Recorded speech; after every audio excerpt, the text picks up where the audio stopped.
Hello, Harris is here. In today's video I'm gonna show you how to fix any issues and problems with your Duolingo app on your phone.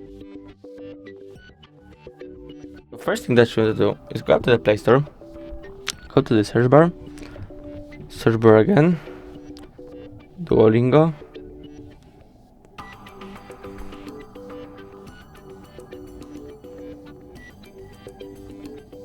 go to the Duolingo, check if you have the newest version of the app like me.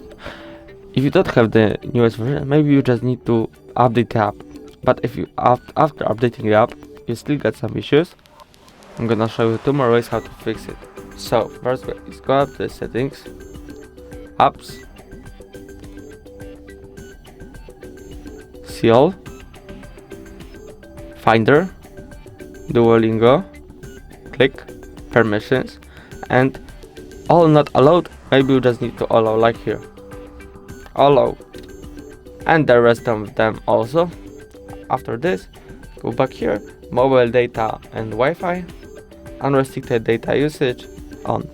After this, there shouldn't be more any issues with the app, but if you still got some after this, I'm gonna show you last way.